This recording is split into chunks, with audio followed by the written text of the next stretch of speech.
Olá, bom dia! Começamos agora o primeiro webinário Floresta e Negócios, Boas Práticas entre Brasil e Europa, organizado pela Parceria das Declarações de Amsterdã, criada em 2015, em paralelo ao Acordo de Paris. Este webinário se propõe a ser uma grande troca de experiências, uma vitrine das ações concretas implementadas por empresas brasileiras e europeias para garantir que a sua produção ou a sua cadeia de insumos não contribuam, mesmo que indiretamente, para o desmatamento. Este webinário será transmitido em 2 idiomas. A seleção pode ser feita na própria plataforma do YouTube. E quem dá as boas-vindas deste webinário é a embaixadora da França no Brasil, Brigitte Collet. Bom dia, Madame l'Ambassadrice. Bom dia, Fernanda. Muito obrigada.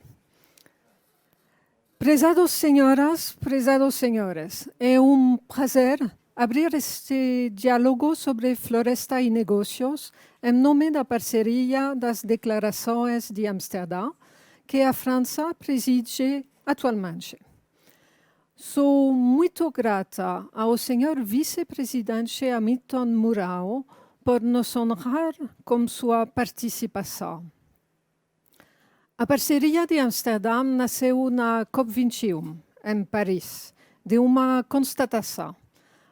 As florestas do mundo estão em perigo, e com elas ecossistemas inteiros, o ciclo das chuvas e a regulamentação climática. Era necessário, portanto, nos mobilizarmos. A ciência nos mostra que as grandes florestas do mundo, especialmente a Amazônia, e também o permafrost siberiano e a Antártida, são lugares cuja degradação ameaça nos levar a um aquecimento incontrolável. No entanto, é possível regular a atividade humana nestas florestas. É uma grande responsabilidade que deve ser assumida e compartilhada por todos. Conhecemos os principais motores do desmatamento. A expansão da pecuária e da agricultura, muitas vezes incentivada por uma forte demanda internacional que seria responsável por 1/3 do desmatamento mundial. É por isso que a Parceria de Amsterdã foi criada, para defender um comércio consciente que respeite o direito ao desenvolvimento de todos os países, mas que garanta que sejam evitados danos irreversíveis ao nosso planeta. A parceria agora conta com 9 membros: Alemanha, Bélgica, Dinamarca, Espanha, França, Itália, Noruega, Países Baixos e Reino Unido. A abordagem da parceria é concreta e pragmática. Tem foco em cadeias produtivas específicas: soja, cacau, óleo de palma, e organiza diálogos com as partes interessadas para identificar fragilidades e buscar soluções. Porque o que nós queremos não é parar o comércio, mas construir juntos um comércio livre de desmatamento. Na recente COP26, 141 países, incluindo o Brasil e membros da Parceria de Amsterdã, comprometerão-se a deter e reverter a perda florestal até 2030. Esta plena consideração do risco de desmatamento não é apenas exigida por governos, mas também por nossas sociedades.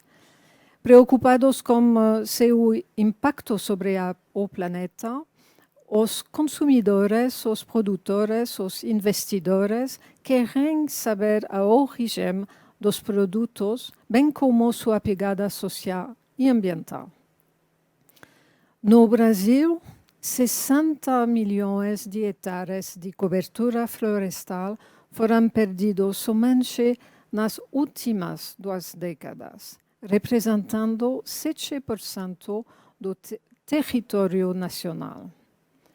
Como aumento dramático do desmatamento neste ano, a nível não visto no Brasil há 13 anos, e como aprofundamento da crise climática que afeta a vida de todos, é essencial e urgente trabalhar nos impactos da produção, das vendas e dos investimentos.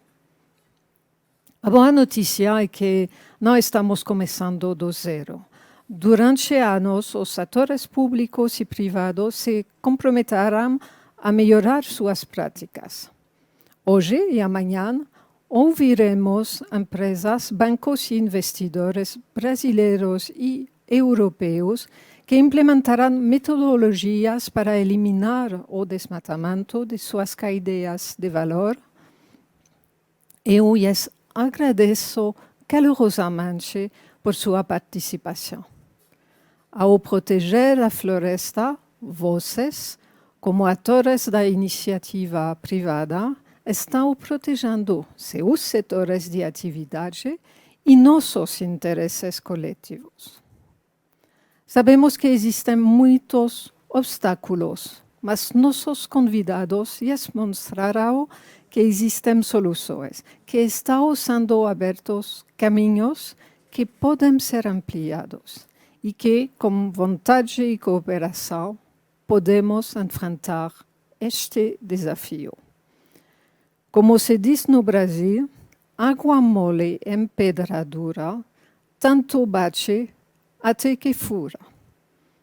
Caros painelistas, caros espectadores, desejo a vocês excelente webinário. É com você, Fernanda. Merci, Madame l'Ambassadrice. E nós vamos ouvir agora uma mensagem do vice-presidente do Brasil e presidente do Conselho da Amazônia, Hamilton Mourão. Senhoras e senhores, bom dia. A sustentabilidade é o principal desafio de nosso tempo. Representa um compromisso inadiável com a preservação do planeta e com a garantia das condições de vida para as futuras gerações. A ciência deixou claro que não há alternativa que não seja enfrentarmos a ameaça imposta pela mudança do clima. Um objetivo que não poderá ser alcançado sem ampla cooperação e diálogo entre todos os países e setores produtivos do mundo. A adoção de padrões de sustentabilidade não é uma escolha, mas uma nova ética que deve orientar as diversas atividades da vida em sociedade. Essa percepção, antes quase restrita aos círculos científicos, está cada vez mais presente na rotina do cidadão comum. Sua influência é cada vez mais evidente nas escolhas de investimento e de consumo. Em um mundo globalizado em que a sustentabilidade se converte na nova linguagem da economia, não haverá espaço para países e empresas que não levem em consideração os impactos de suas políticas sobre a sociedade e o planeta. Denominamos essa relação entre crescimento econômico e equilíbrio socioambiental de desenvolvimento sustentável. A necessidade de promovermos o desenvolvimento sustentável implicará mudanças profundas em nosso modo de vida. Transformará os sistemas de produção de bens, o comércio internacional, o trabalho e os hábitos de consumo, assim como ocorreu na Revolução Industrial no século XIX e na Revolução Digital que vem acontecendo ao longo das últimas décadas. Nesse novo contexto que se avizinha, as cadeias de valor globais ocupam um espaço central. São responsáveis por cerca de 70% do comércio mundial e pela distribuição dos benefícios do comércio, sobretudo para os países em desenvolvimento. Estão relacionadas ainda a uma grande parcela das emissões dos gases causadores da mudança do clima na Terra. A estruturação e administração de cadeias de valor que tenham a sustentabilidade como eixo dinâmico constitui um imperativo da ordem econômica do século XXI. Além dos efeitos positivos para o planeta, as cadeias de valor sustentáveis servem ao propósito de que os agentes produtivos se relacionem de modo dinâmico e transparente com os governos, o mercado e a sociedade.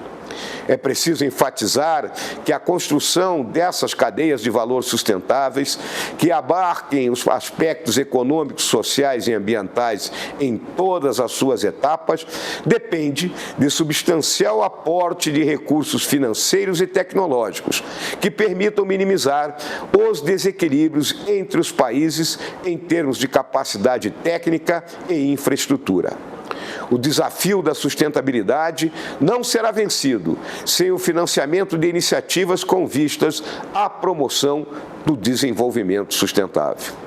Outro risco em relação ao qual devemos estar atentos, que parece ter recrudescido com a pandemia da Covid-19, é o do protecionismo, em todas as suas formas, inclusive as que surgem veladas como preocupações de ordem ambiental.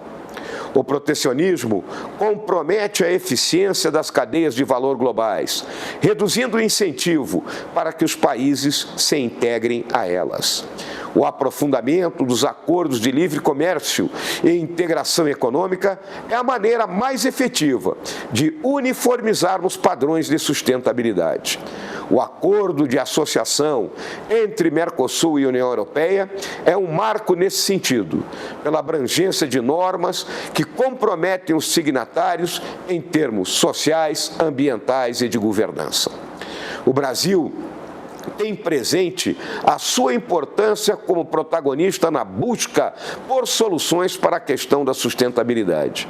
Somos o país mais megadiverso do mundo, concentrando entre 15% e 20% da diversidade biológica do planeta. O Brasil é, igualmente, um ator incontornável nas discussões sobre segurança alimentar, tema que mantém estreita relação com a promoção do desenvolvimento sustentável. Estamos também engajados nos esforços internacionais contra a mudança do clima, como ficou evidente em nossa participação na COP26, quando assumimos metas ambiciosas para atingirmos a chamada neutralidade de carbono e de eliminarmos o desmatamento ilegal. Não obstante, o Brasil, como todas as grandes economias do mundo, sem exceção, apresenta áreas com maior vulnerabilidade e sensibilidade em relação às emissões de carbono. O grave problema do desmatamento ilegal na Amazônia não é associado a um único governo, mas resultado de um quadro estrutural caracterizado por políticas, ao longo da história, que abordavam a floresta como empecilho ao progresso humano e ao desenvolvimento econômico. O governo e os principais atores políticos e econômicos do país sabem que não é possível tolerar a ação predatória sobre esse inestimável patrimônio biológico dos brasileiros. Estamos redobrando as ações com vistas a incrementar a fiscalização e sanção de delitos ambientais na Amazônia. Entretanto, a missão de preservar a última fronteira selvagem do mundo não será exitosa sem a transformação do modelo de desenvolvimento que impera na região. A Amazônia precisa estar inserida em cadeias de valor sustentáveis. Para tanto, precisamos de parcerias entre os setores público e privado, com enfoque na utilização do potencial da região para a bioeconomia. Senhoras e senhores, recebi com grande satisfação o convite da embaixadora da França para participar deste evento que invoca um tema da maior relevância para que tenhamos sucesso nesse objetivo que une a todos nós: a construção de um mundo sustentável para nossos filhos e netos. Desejo muito sucesso e que este debate sirva para ampliar e enriquecer a visão de todos os participantes.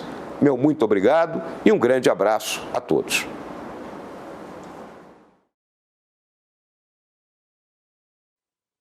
Agradeço a participação do vice-presidente Hamilton Mourão. O webinário Floresta e Negócios será dividido em 2 dias, hoje e amanhã.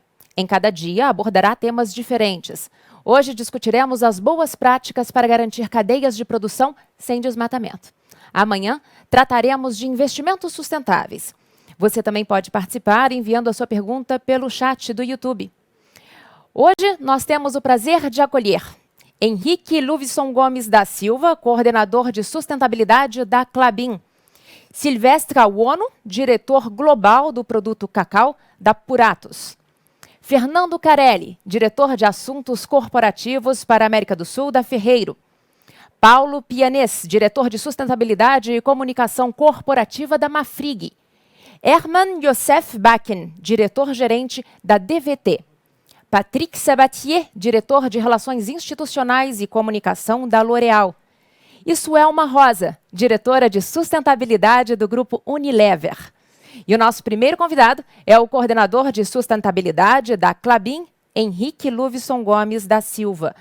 A Klabin é a maior produtora e exportadora de papéis do Brasil. Bom dia, Henrique. Você nos ouve já?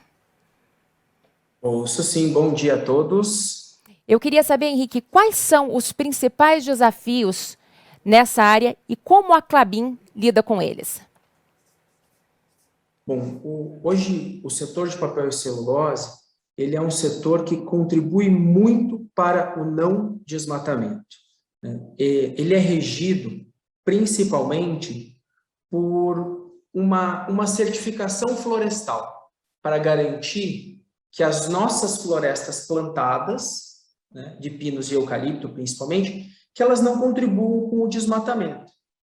Essa certificação ela é o FSC, é uma certificação internacional, que as grandes empresas do setor utilizam, e ela dá uma segurança extra para os nossos clientes, para saberem que aquela madeira foi produzida e manejada de uma forma sustentável. Eu acho que essa é uma das grandes ferramentas que a gente tem no setor, que mostram o nosso compromisso, na verdade, contra o desmatamento. Tá?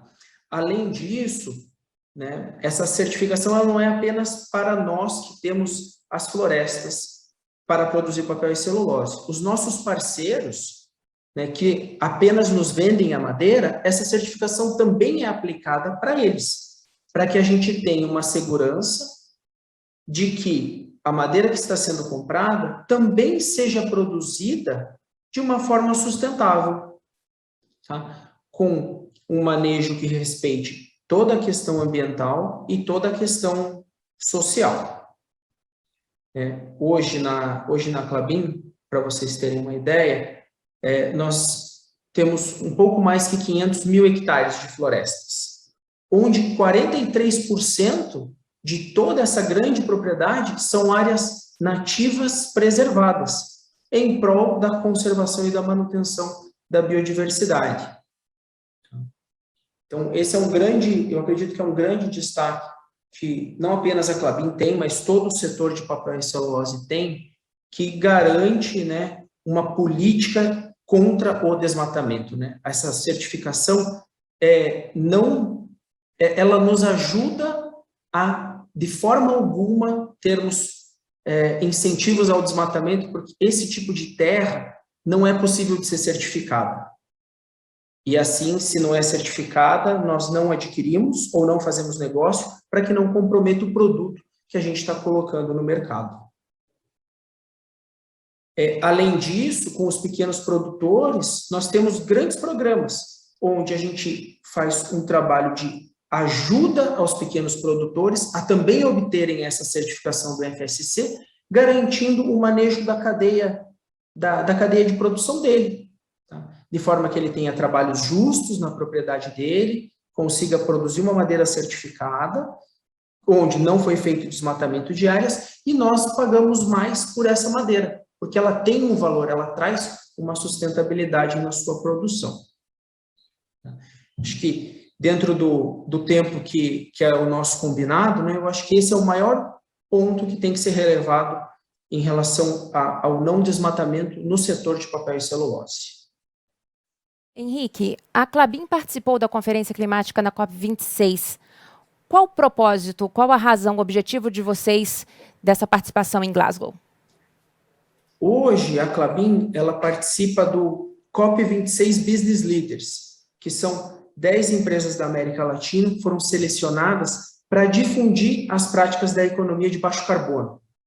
Então, esse é um dos grandes pontos pelo qual nós estamos lá, né? Além de todo o reconhecimento que a Klabin vem tendo com as práticas de sustentabilidade, não apenas no setor florestal, mas principalmente na temática das mudanças climáticas, é o motivo de nós estarmos lá, né? Nós queremos ser grandes influenciadores, né, para as empresas de toda a América Latina e do mundo inteiro a contribuição com as mudanças climáticas. Henrique, muito obrigada pela sua participação nesse nosso webinário. Bom dia para você. E agora Muito do obrigado, papel... eu que agradeço. Obrigada. E agora do papel nós vamos ao chocolate, a um bom chocolate belga. Silvestre Awonu é diretor global do produto cacau da Puratos. O chocolate é provavelmente um dos produtos mais icônicos da Bélgica, mas também há um fator de desmatamento em várias partes do mundo. A Puratos participou junto com o governo belga e em diálogo com os seus fornecedores de uma iniciativa original que permitiu erradicar o desmatamento da sua cadeia de valor. Silvestre participa do nosso webinário em inglês e terá a sua fala traduzida para o português. A seleção do idioma pode ser feita nas configurações do YouTube. It's nice having you with us, Monsieur Awonu. Bonjour.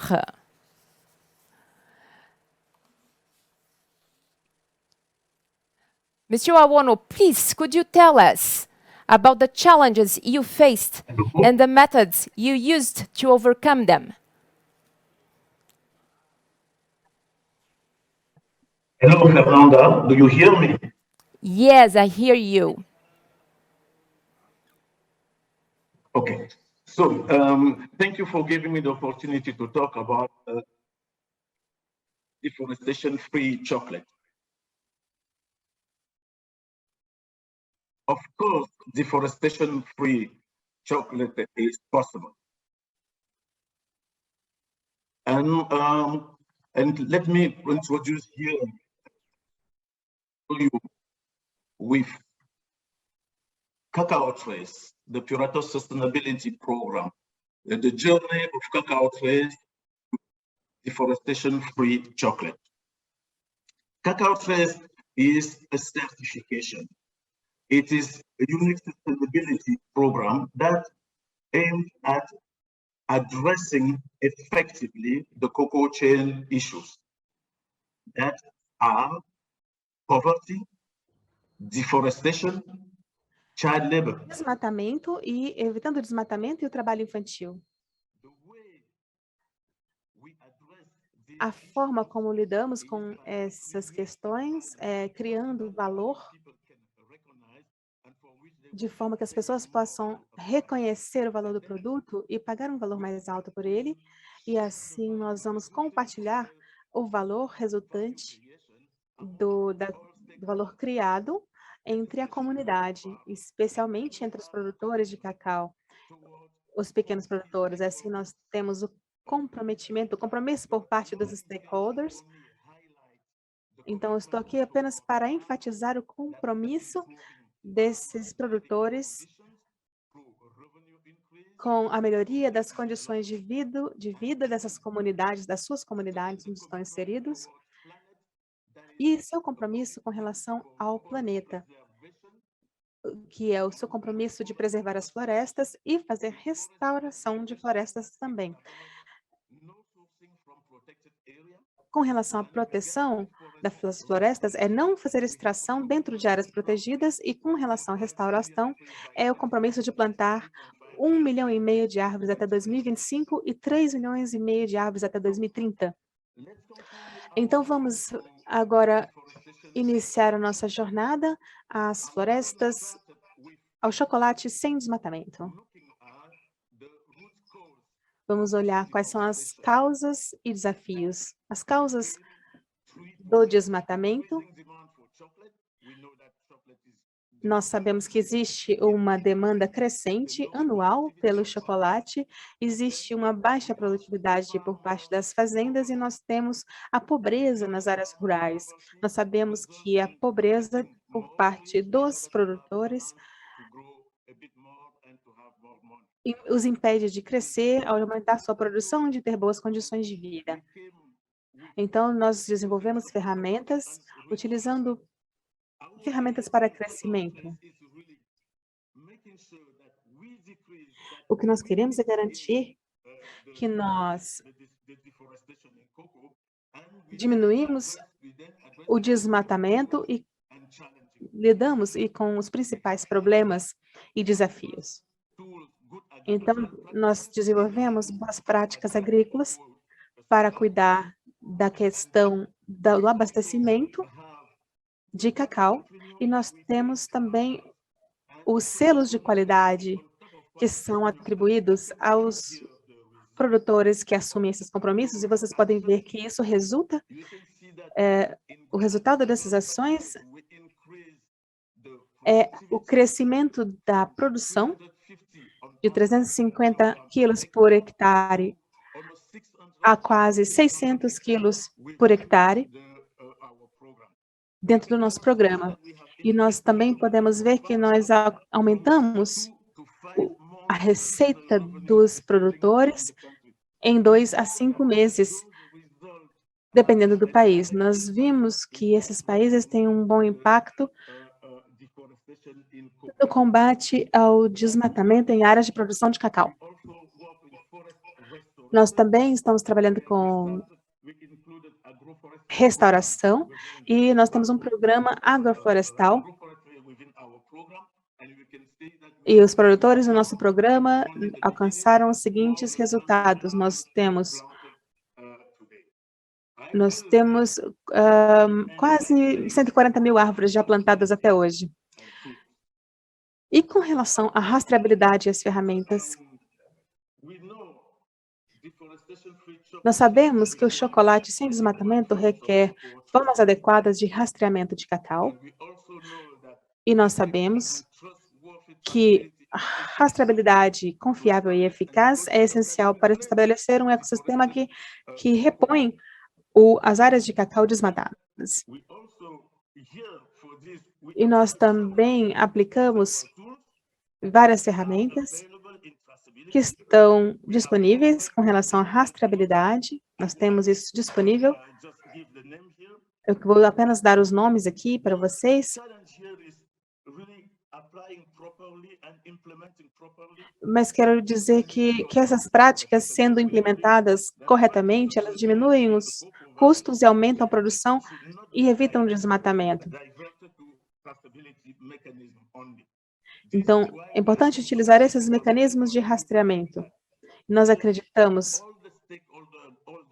que todos os stakeholders, desempenhando bem o seu papel, nós temos um compromisso nessa perspectiva. Nós temos essa perspectiva de desenvolvimento de parcerias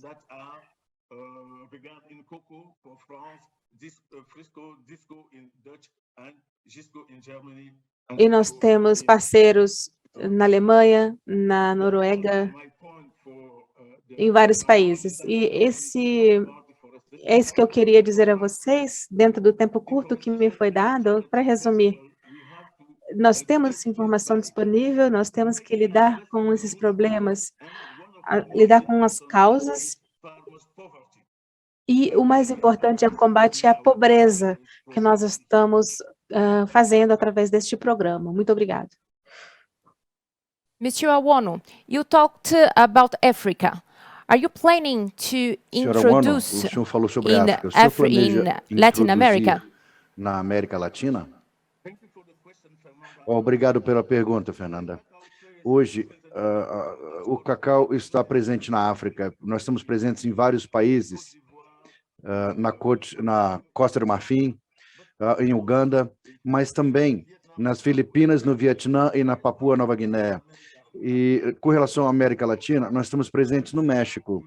E estamos hoje planejando iniciar o nosso programa de cacau em alguns países na América Latina, como Peru, Costa Rica e no Brasil, claro. Thank you. We look forward to that. Muito obrigado. Esperamos que isso realmente aconteça. Muito obrigado. Thank you. E vamos continuar nessa seara doce dos produtos achocolatados e responsáveis. Participe você também enviando uma pergunta pelo nosso chat no YouTube. E nós recebemos agora, para falar sobre a cadeia responsável, o diretor para a América do Sul do Grupo Ferreiro, Fernando Carelli. A Ferreiro, depois de ter recebido críticas, porque uma parte do que comprava, usado na sua produção, era proveniente de áreas desmatadas, realizou um importante trabalho de rastreamento que a levou, inclusive, a receber um prêmio da ONG ambiental WWF. Nós temos agora o Fernando. O senhor poderia falar para a gente qual foi esse processo que a empresa passou e como é que vocês fazem para garantir que o que vocês compram não contribui para o desmatamento? Claro, um prazer estar aqui, obrigado pelo convite, obrigado pela oportunidade, contar um pouquinho sobre a trajetória da Ferreiro é sempre um prazer. Eu começo contando para todos os nossos ouvintes que o Grupo Ferreiro tem um propósito muito claro. Nosso propósito é We Care for the Better, a gente cuida para o melhor, e cuidar para o melhor significa cuidar para o melhor das pessoas, dos nossos consumidores, das nossas sociedades, das economias e, sem dúvida, para o melhor do planeta. E o nosso propósito é vivenciado por meio de um approach de longo termo com sustentabilidade. De fato, sustentabilidade, ou a forma sustentável de se trabalhar, é a nossa forma de fazer negócios. A Ferreiro é uma empresa familiar de valores muito sólidos e um dos valores que nos acompanha desde os nossos fundadores, sem dúvida, é o compromisso com a sustentabilidade. E o mais importante, we walk the talk. Na Ferreiro, mais importante do que ter compromissos globais é fazer a entrega desses compromissos. Então, desde 2015, 100% do óleo de palma que usamos em nossos produtos é certificado no standard mais alto da RSPO. Nós fomos reconhecidos, inclusive, pela WWF no Palm Oil Scorecard como o fabricante mais bem ranqueado no mundo quanto à sustentabilidade dessa cadeia. O cacau que nós usamos em nossos produtos também já é 100% sustentável, assim como 100% do açúcar de cana que usamos também já é controlado e sustentável, ou seja, a gente tem muitas evidências que nós cumprimos o que nós nos comprometemos a fazer. E como que a gente faz isso? A primeira diferença é que nós não entendemos nossa cadeia de valor como simples fornecedores de matérias-primas. Nós nutrimos reais cadeias de valor. Entendemos que a geração de valor adicionado do nosso negócio passa também por gerar valor em toda a cadeia envolvida. Obviamente que depois disso, conhecer profundamente as nossas cadeias de valor é fundamental para que a gente possa aplicar o devido due diligence e garantir que as soluções que nós vamos propor para essas cadeias sejam adequadas às particularidades de cada uma das regiões nas quais as nossas matérias-primas são originadas. A gente também usa tecnologia, obviamente, para melhorar a visibilidade e acelerar as ações corretivas conforme necessário. Então, hoje, para que a gente possa ter entregas tão efetivas de cadeias sustentáveis, rastreadas, controladas, a gente já tem todas as nossas fazendas produtoras monitoradas por satélite, com geolocalização por GPS, o que nos dá segurança em garantir, em poder afirmar que esses fornecedores estão comprometidos com uma produção sustentável, estão alinhados com os valores do Grupo Ferreiro. E, por fim, a gente trabalha com parceiros para entender as causas dos problemas e os desafios estruturais, especialmente em cadeias que necessitam se desenvolver para aumentar a sua escala, como é o caso da cadeia dos fornecedores de cacau, dos fornecedores da Ferreiro. Como meu colega do setor comentou anteriormente, nós estamos num setor com demandas crescentes e isso, obviamente, se reflete em toda a nossa cadeia de abastecimento. Mas, embora a gente esteja cada vez mais estruturado na maneira como a gente fornece os nossos ingredientes, alguns dos desafios que a gente precisa resolver estão, obviamente, além do nosso alcance. E por isso que a gente entende que cadeias de abastecimento sem desmatamento precisam de soluções sistêmicas conduzidas por políticas públicas. A gente vê com grande promessa a nova onda de legislações nesse tema, como, por exemplo, a proposta do framework da União Europeia sobre desmatamento, mas, obviamente, essas medidas precisam ser acompanhadas de iniciativas nos países produtores. E a gente vê com bons olhos o esforço do governo brasileiro em eliminar o desmatamento até 2030, como já foi anunciado na última COP. A gente da Ferrero fica muito feliz em apoiar o papel construtivo e protagonista que o Brasil pode ter nesse tema, como dito pelo vice-presidente Hamilton Mourão na abertura desse webinar. É isso da nossa parte. Obrigado. Obrigada a você, Fernando. E a gente tem uma participação do chat. Se você que está nos assistindo também quer colocar a sua pergunta, baste usar o chat do YouTube. E a pergunta, Fernando, é: se tem alguma interseção entre florestas, negócios e comunidades indígenas. Vocês percebem isso no âmbito da Ferrero? Percebemos sim. Obviamente que onde a produção se relaciona com comunidades indígenas, os negócios e a produção precisam ser feitos de forma sustentável, de forma responsável. E existe, sim, uma série de cases de sucesso que mostram que é possível fazer essa combinação, não só nas nossas cadeias, que já são 100% sustentáveis, 100% controladas, mas existem vários cases de parceiros que hoje mostram que é viável, é factível unir os interesses dos distintos atores e, obviamente, inclusive das comunidades presentes e preservando as terras onde eles estão. Esse é um tema bastante importante, sem dúvida. Que bacana. Muito obrigada, Fernando. E agora passamos à pecuária. Vamos conversar com Paulo Pianês, diretor de sustentabilidade da Mafrig. Eu agradeço a participação do Paulo. A Mafrig, depois de ter sido criticada por vender carne proveniente de área desmatada, assumiu uma série de compromissos importantes. Eu gostaria de saber se ele pode nos explicar como esses compromissos estão sendo implementados e com quais resultados. Olá, boa tarde, bom dia a todas e todos. É um prazer poder falar com vocês. E a gente tem um desafio monumental, de fato, dentro do agro como um todo, e mais especificamente na pecuária. Mas acho que antes de falar de pecuária propriamente dito, é importante que a gente tenha em mente que o entendimento do que é o setor e de como ele está desenvolvido ou como ele vem se desenvolvendo no país é absolutamente fundamental. Para vocês terem uma ideia, a pecuária hoje ela representa cerca de 10% do PIB brasileiro, enquanto o setor do agro, de participação individual, é o maior que a gente tem. A gente está falando de cerca de 190 milhões de cabeças de gado. A gente está falando de cerca de 42 milhões de abate que acontece todos os anos, e das 5 milhões de propriedades rurais que nós temos aqui no país, 2,5 milhões se dedicam à pecuária de corte, ou seja, é uma quantidade bastante grande de produtores que se dedicam a esse segmento da economia, a esse segmento do agro. Além disso, a pecuária ela se caracteriza por ser descentralizada, ou seja, ela tem produtores que se dedicam a uma determinada etapa da produção, que é a cria, ou seja, aqueles que produzem bezerros.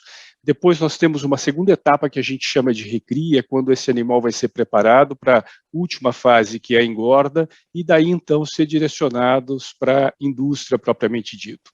Isso faz com que haja uma descentralização muito grande, uma pulverização bastante grande ao longo da produção no continente brasileiro. Não bastasse isso também, tem um outro aspecto que é bastante importante, é que a pecuária no Brasil, ela se caracteriza também por ter uma quantidade muito grande de pequenos produtores. Cerca de 75% de quem produz tem menos de 100 hectares, e também 83%, isso dados do Censo Agropecuário de 2017, se dedica basicamente à agricultura e, aqui no caso, à pecuária familiar. Então, significa dizer que a gente tem que entender esse contexto, como ele está distribuído no país como um todo, para a gente poder direcionar soluções que sejam efetivas. Essas soluções, elas passam pelo papel das empresas, e aqui no caso, obviamente, o papel da Marfrig, que entende que é absolutamente plausível e factível conciliar a produção pecuária com a conservação, como também passa por políticas públicas, isso também é fundamental. É do conjunto dessas duas ações que a Marfrig lançou em 2020, depois de se debruçar muito fortemente naquilo que nós entendemos ser possível do ponto de vista de garantir cadeias de produção na pecuária livres de desmatamento, a gente lança um programa que se chama Marfrig Verde Mais. Muito rapidamente, é um programa que ele está estruturado em 3 pilares. O primeiro pilar é a construção de mecanismos financeiros inovadores para que possa financiar esse produtor, em especial o pequeno produtor, que não tem acesso ao mercado formal de crédito. Um segundo pilar, que está fortemente calcado em novas tecnologias e assistência técnica. Não tem como se falar em produção sustentável de grande escala sem que haja aplicação de tecnologia, de tecnificação, melhoria da genética do gado, melhoria no manejo do pasto, integração pecuária, lavoura, floresta, ou seja, que a gente consiga levar tecnologia para que ele seja mais produtivo. Sendo mais produtivo, certamente ele vai ser mais sustentável, ele não vai precisar de novas áreas para poder produzir. E, por fim, rastrear, controlar, monitorar essa produção. Quando a gente fala também de fornecimento, para vocês terem uma ideia, a Marfrig tem só na Amazônia 16 mil fornecedores. Desses 16 mil fornecedores, tem cerca de 10 fornecedores indiretos. Isso significa dizer que a gente tem cerca de 176 mil fornecedores só na Amazônia. Então é fundamental que a gente consiga não só tecnologia para que isso possa ser controlado, como é fundamental também que a gente consiga mapear e levar tecnologia, levar assistência técnica para esses produtores, porque assim é que a gente acredita que efetivamente a gente vai conseguir fazer com que a produção pecuária no Brasil esteja totalmente livre de desmatamento. E isso se faz com recurso financeiro, isso se faz com tecnologia, com controle e com engajamento, dentro de um pressuposto que é a inclusão, não mais a exclusão, como foi algo que nos últimos 10, 12 anos prevaleceu. Você pode, você não pode. O que a gente quer é entender o porquê que não pode e o que a gente pode fazer para que esse produtor tenha a assistência necessária e consiga fazer parte da cadeia de suprimentos da Marfrig. É isso, Fernanda, basicamente.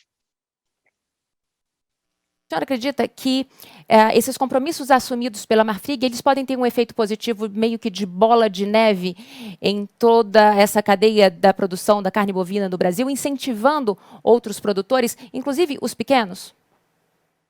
Sem dúvida nenhuma, a gente acredita muito nisso, né? Tanto que a partir do momento que a gente lançou esse programa, que ele foi totalmente inovador na forma como ele foi concebido, isso fez com que o setor e com que a cadeia viesse nesse mesmo caminho, né?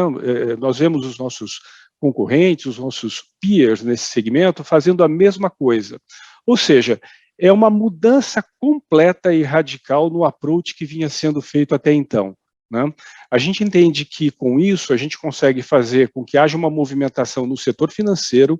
O setor de concessão de crédito precisa desenvolver mecanismos financeiros que atendam essa necessidade específica do pequeno produtor. Sem recurso não há tecnologia, sem tecnologia é muito difícil que haja conciliação da produção com a produção. Numa outra ponta, é fundamental também que a gente consiga influenciar o poder público a criar políticas públicas que venham nesse contexto também, tanto quanto isso daqui alavanca um novo pensar na academia, nos institutos de pesquisa, na sociedade civil em geral, para que a gente consiga fazer um movimento único na pecuária e que se aplica a qualquer segmento da produção de commodities no país, né? Então a gente está muito convicto de que esse é o caminho e, portanto, a gente acredita que, sem dúvida nenhuma, a gente vai conseguir fazer com que os compromissos da Marfrig possam ser estendidos ao segmento como um todo, do agro e da pecuária mais especificamente. Paulo, e com relação aos seus clientes estrangeiros, o senhor acredita que o aumento do desmatamento na Amazônia ele poderia ocultar um pouco desses esforços para rastrear o gado comprado que vem dessa região? Não, sem dúvida. Na verdade, esse é um setor que está sob escrutínio constante, né, de investidores, de clientes lá fora. A Marfrig, por exemplo, ela exporta para mais de 100 países, né, como a segunda maior empresa de carne, a primeira empresa produtora de hambúrgueres do mundo. Esse é um questionamento que ele está presente constantemente. Mas a gente vê também, com muitos bons olhos, toda essa movimentação que acontece lá fora para que haja essa pressão, porque aquilo que a gente vem fazendo aqui, né, possa ser estendido e adotado como prática no setor. Então, é claro que a gente vê que, no futuro muito próximo, isso já está acontecendo. Quem não conseguir demonstrar muito claramente aquilo que vem fazendo, não conseguir assegurar, né, por A mais B, ou seja, por meio de uma cadeia rastreada, de que ela, de fato, é livre de desmatamento e de baixo carbono, que é um outro ponto importante também, né, não vai ter lugar no mercado. Ok, Paulo, muito obrigada pela sua participação. Eu que agradeço. E agora passamos à soja, cuja cadeia de valor é frequentemente relacionada ao desmatamento. E se você que participa desse webinário tiver alguma pergunta, mande pelo chat do YouTube. Aquelas que, porventura, não forem respondidas aqui no tempo do webinário, serão encaminhadas depois aos nossos participantes. Bom, nosso próximo convidado é o Dr. Hermann Josef Bakken, diretor-gerente da empresa alemã DWT, um grande comprador europeu de soja. Ele também falará conosco em inglês. Good morning, Dr. Bakken. Nice having you here with us. Bom dia, Dr. Bakken. É um prazer tê-lo conosco. Você poderia, por favor, nos informar como a sua companhia garante que as suas compras não são de produtos que levam ao desmatamento? Sim, vocês podem me ouvir? Sim, nós o ouvimos.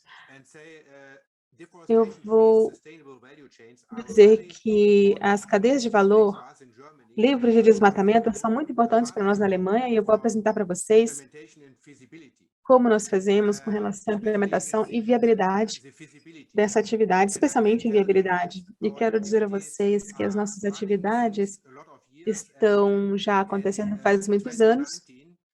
Desde 2019, nosso presidente, o senhor Yalar Scott, chamou todas as empresas alemãs a fazerem um compromisso voluntário com desenvolvimento, produção e compra de produtos livres de desmatamento. Então, com relação à soja, nós estabelecemos diretrizes para as compras por essa associação de empresas europeias e muitas empresas estão comprometidas voluntariamente a utilizar a soja sustentável e este compromisso está sendo implementado por muitas empresas e vai aumentar ainda mais até 2025. O número de empresas que já temos é bem grande e teremos mais até 2025. Além disso, nós estamos engajados no Fórum Nacional de Alimentos Proteicos Sustentáveis e então, esse grupo tem como prioridade escolher parceiros que estejam comprometidos com uma cadeia de suprimento sustentável. Nós também estamos preocupados em influenciar a discussão sobre a crise climática, o desmatamento e as mudanças do uso da terra, mudando a forma de obtenção de materiais, de matéria-prima. E a nossa estratégia tem integrado orientações às empresas alemãs no uso de proteínas, na aquisição cada vez mais crescente de proteínas sustentáveis, produzidas de maneira sustentável. E nós temos planilhas para assegurar a rastreabilidade da origem desses produtos, porque nós temos muitos produtos importados que devem atender às expectativas legais e do público da Alemanha.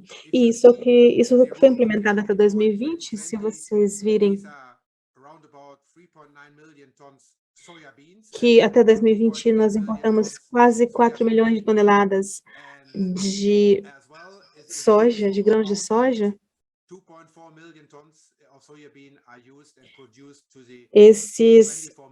Esses produtos são utilizados para várias finalidades. 60 a 70% da soja que é utilizada na Alemanha é certificada como sustentável. E, além disso, nós alcançamos o ponto em que 2/3 da nossa soja, que compramos, vem de áreas com baixo risco de desmatamento. Então, nós temos diretrizes para a compra de soja. Nós revisamos essas diretrizes na primavera e essas diretrizes vão ser publicadas foram publicadas na primavera de 2021. Isso está agora incluindo a legislação com relação ao desmatamento e as diretrizes para a obtenção dessa soja. Então, os critérios agora estão nessas diretrizes. Nós não utilizamos soja que vem de qualquer bioma, sabanas, mangues ou de áreas protegidas, APPs, áreas específicas onde legalmente não se pode produzir, haver produção agrícola. Esta é uma ferramenta de transparência para garantir a rastreabilidade da origem do produto. Neste meio tempo, já implementamos vários programas de conversão de áreas por parte dos nossos parceiros, e nós temos objetivos até 2020. Nós estamos classificando os nossos fornecedores conforme critérios da nossa associação. Nós estamos trabalhando com o sistema alemão com critérios opcionais e mandatórios, obrigatórios unificados. E concluo esta apresentação com uma mensagem curta, dizendo que a regulamentação da União Europeia com relação a certas commodities e produtos está associada com... esta regulamentação entre da União Europeia com relação a commodities associadas com desmatamento e degradação ambiental. Nós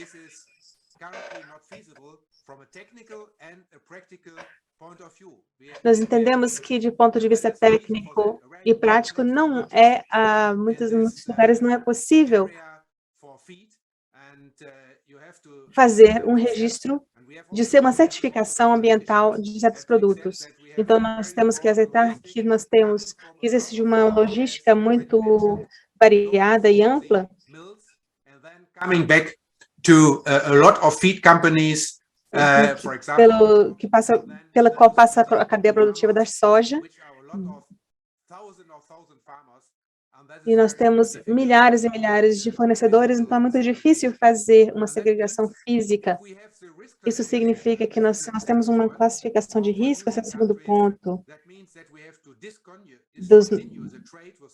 Com relação à compra de produtos estrangeiros, nós temos que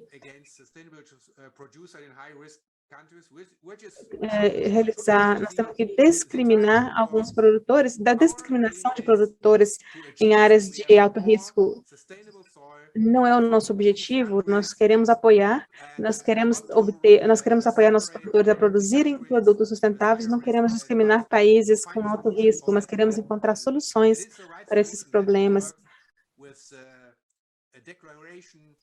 Então, nós trabalhamos com uma declaração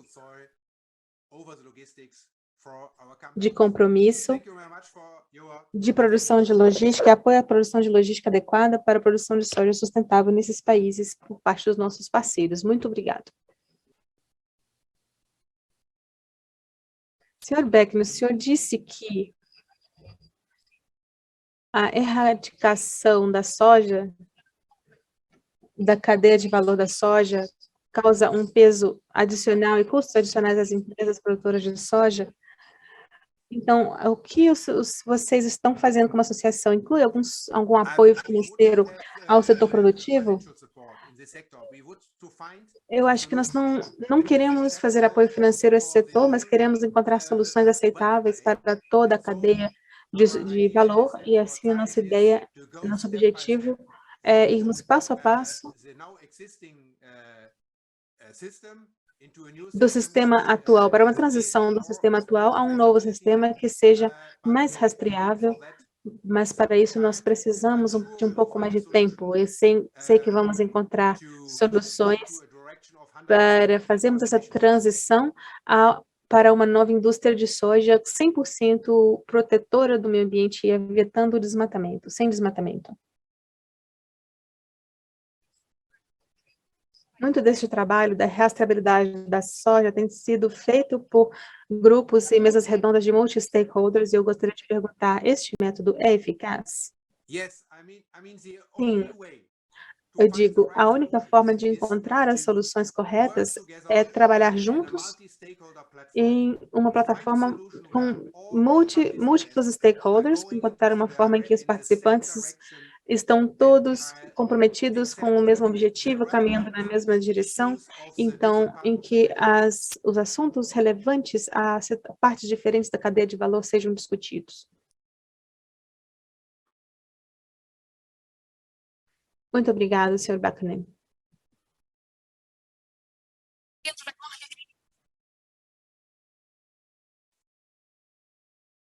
Diretor de Relações Institucionais da L'Oréal no Brasil.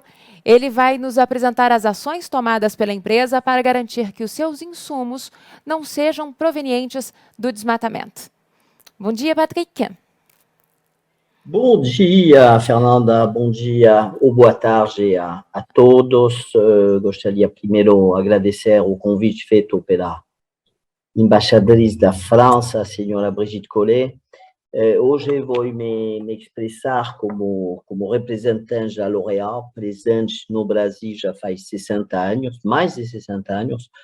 Porém, poderia também me expressar como presidente da Câmara de Comércio e Indústria França-Brasil, ou como conselheiro da Associação de Produtos de Higiene e Beleza Brasileira. Todas essas entidades têm grandes empresas multinacionais e nacionais presentes no Brasil e que são fortemente engajadas nessa jornada de sustentabilidade e de deflorestação. Deforestação zero. Do lado da L'Oréal Brasil está acelerando realmente sua atuação na luta contra as mudanças climáticas com compromisso de transformação sustentável e de deflorestação zero. Como líder mundial da beleza, temos uma responsabilidade de assumir uma liderança ambiental, social e ética.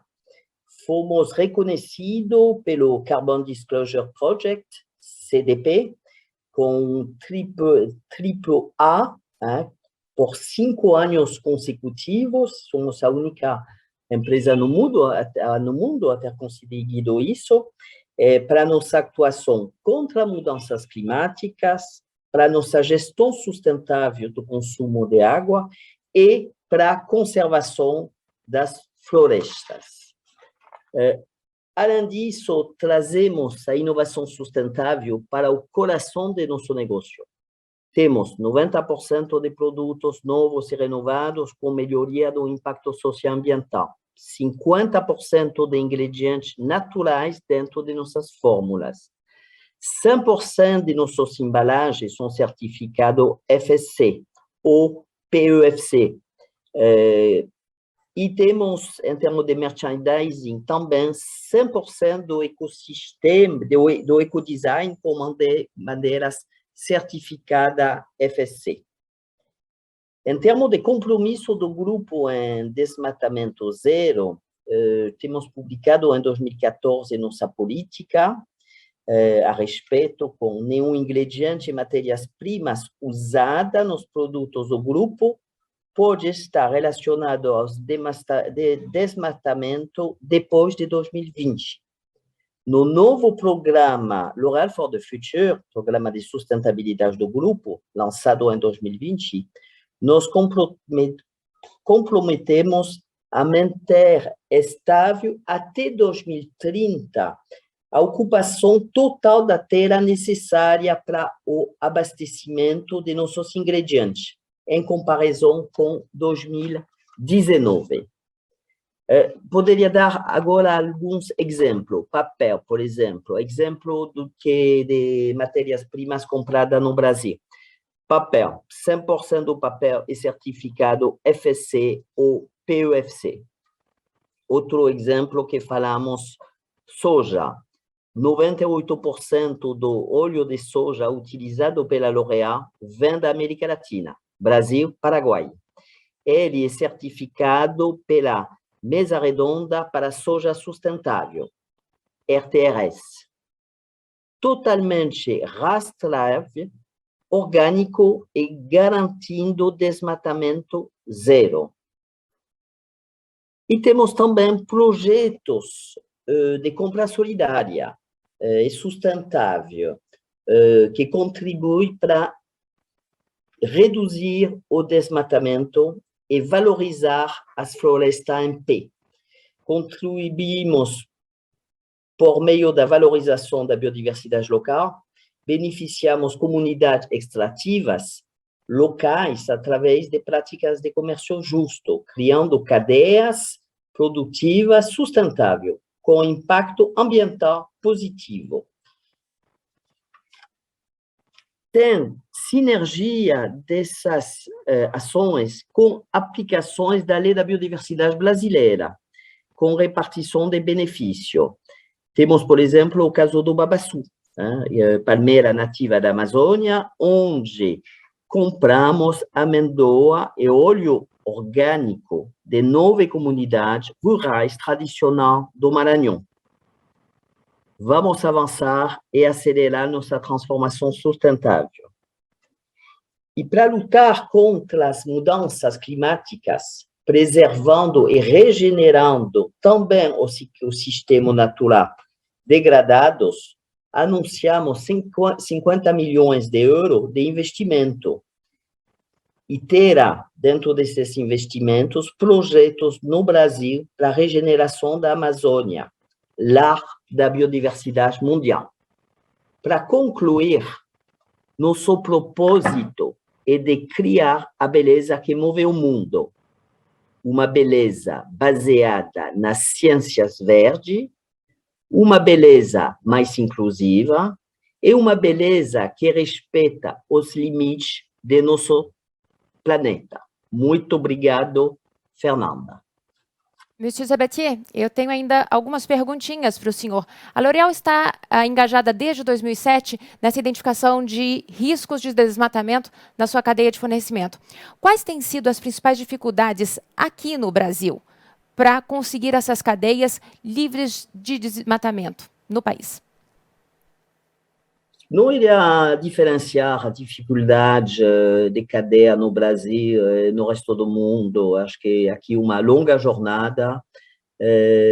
Hoje, posso dizer que temos cadeia de valores totalmente sustentável no Brasil. Cheguei a dar alguns exemplos, mas, de novo, falamos com empresas relacionadas com cacau, óleo de palma, por exemplo, que não vem do Brasil, que é Indonésia e Malésia, onde L'Oréal compra quase nada, e menos de 0,1% da produção global mundial, mas aqui também foi uma longa jornada para, como membro da mesa redonda sobre óleo de palma sustentável, poder realmente garantir essa sustentabilidade e essa zero deforestação. Só para mostrar que acho que o engajamento de uma empresa através do mundo e a diferença da política, não tem diferença de política, e é uma jornada sem retorno, é uma jornada que avança bastante no Brasil e em outras partes do mundo. A venda desses produtos livres de desmatamento é vista também como uma vantagem estratégica para a empresa ou é apenas algo importante a ser feito? Não, eu acho que hoje, ia dizer que não tem conversa, não tem um stakeholder com quem isso, além de ser vantagem, não é absolutamente fundamental. Óbvio, o diálogo com autoridade e NGO, nem preciso falar, para recrutar jovem talento, não tem outra opção. Se você quer conquistar os consumidores de hoje e amanhã, a geração millennium, o propósito, estava falando do propósito da L'Oréal, o propósito é absolutamente fundamental. Então, eu acho que se você vê todos os stakeholders, consumidor, jovem talento que você vai recrutar, cliente, fornecedor, autoridade, NGO, e também valorização financeira da empresa, é um caminho, de novo, sem volta, onde o grupo tem um engajamento muito forte, é um dos pilares de desenvolvimento do grupo, e para nós, sustentabilidade está no coração de nossa atividade. Bacana, é realmente um caminho sem volta. Merci, Monsieur Sabatier. Bom, e nesse webinário, nós falamos de muitas cadeias de valor específicas. Cacau, gado, óleo de palma. E agora eu gostaria de convidar a senhora Suelma Rosa, que é diretora de sustentabilidade do grupo britânico Unilever, cujos produtos incluem alimentos, bebidas, produtos de limpeza e de higiene pessoal. E algumas cadeias são potencialmente ligadas à floresta. Bom dia, doutora. Bom dia, Fernanda. Bom dia a todos. Bom dia a todas. Por favor, como é que a Unilever trabalha para evitar que o seu trabalho, as suas atividades, contribuam com o desmatamento? Eu acho que é importante notar que a Unilever, ela tem como missão ser líder mundial em negócios sustentáveis. Então, quando você se lança um desafio desse nível, tratar de todos os impactos da nossa atuação em diferentes categorias e tipos de atuação, é o centro do nosso negócio, né?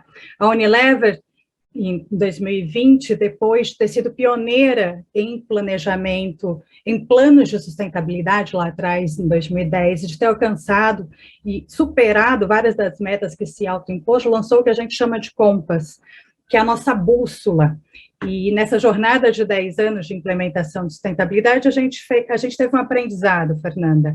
Esse aprendizado foi de que não se pode ter uma estratégia de negócio e uma estratégia de sustentabilidade.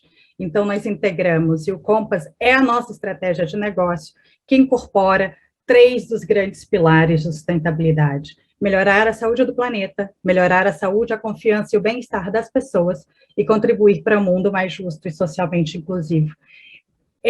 Essa combinação, ela deságua no que são as nossas metas específicas para desmatamento. Nós temos uma meta que já nos alcança em 2023, que é ter toda a nossa cadeia de suprimento livre de desmatamento. Isso não estou falando apenas de Brasil, nós estamos falando globalmente.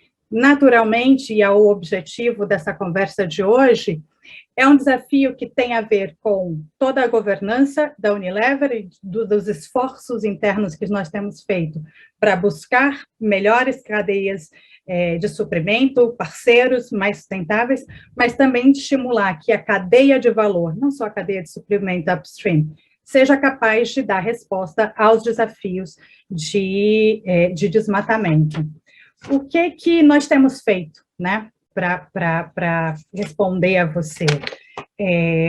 Primeiro, adotar um modelo robusto de rastreabilidade, né? Não existe desmatamento zero na cadeia de suprimento se a gente não tiver visibilidade e transparência de onde esses produtos vêm e por onde eles passam, né? Todos os insumos, lembrando que a Unilever é uma indústria de consumo que atua em muitas categorias de negócio, né?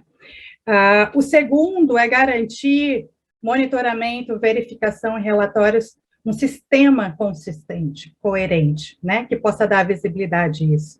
O outro é garantir accountability, né, que todas as partes envolvidas tenham responsabilidades, não só ambientais, porque desmatamento zero também tem a ver com impacto social, considerando que uma parte importante desses biomas que são parte das cadeias de suprimento, também são biomas onde o desenvolvimento humano são de menor, né, nível relativo, mas principalmente ter uma relação de parceria com a cadeia de suprimento, porque exige também uma grande dose de inovação, né? Inovação na forma de gerir, inovação na forma de monitorar, mas também inovação no conceito clássico, uma inovação aberta.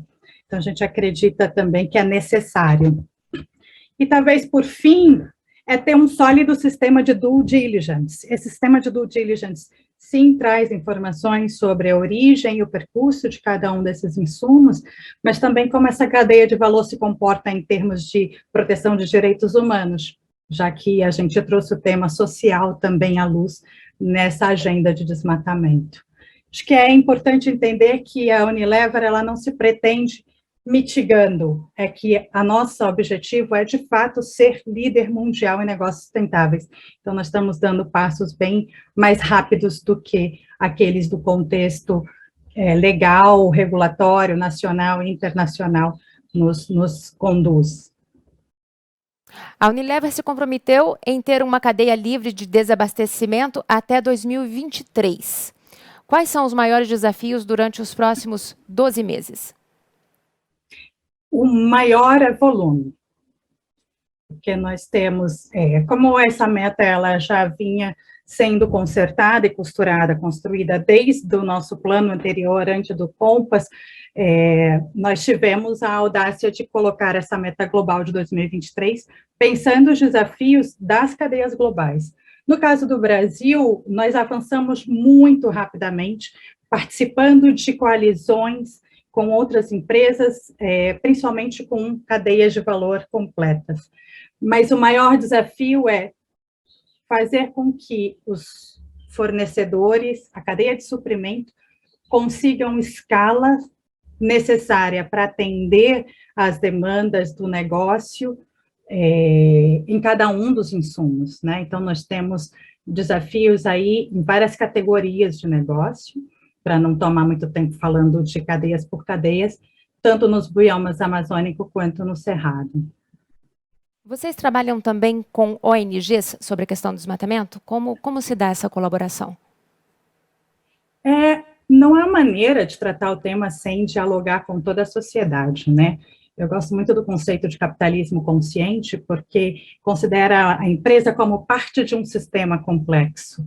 E não existe uma maneira, é uma maneira longa de responder a tua pergunta, Fernanda, mas não existe uma maneira de tratar esse tema sem dialogar com o movimento social, sem dialogar com as ONGs, sem dialogar com ativistas e influenciadores que talvez não estejam, né, vinculados a estruturas perenes, a instituições.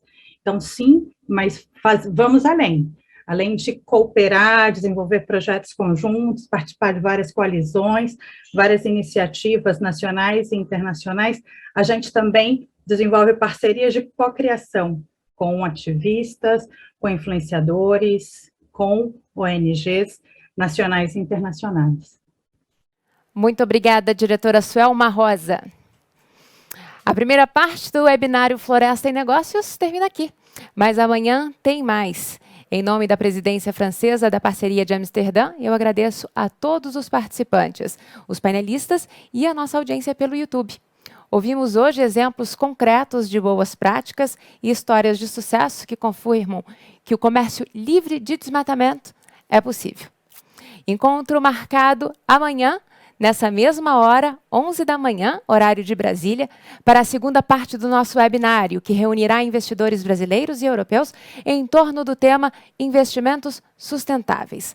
Vamos conversar com Bradesco, Santander, JGP, Storebrand e Nordea, além de um pesquisador da Universidade Federal de Minas Gerais. No coração das discussões, garantias de investimento, financiamento da rastreabilidade e instrumentos inovadores. Eu espero você. E essa nossa conversa de hoje continuará disponível aqui no YouTube. Obrigada e até amanhã.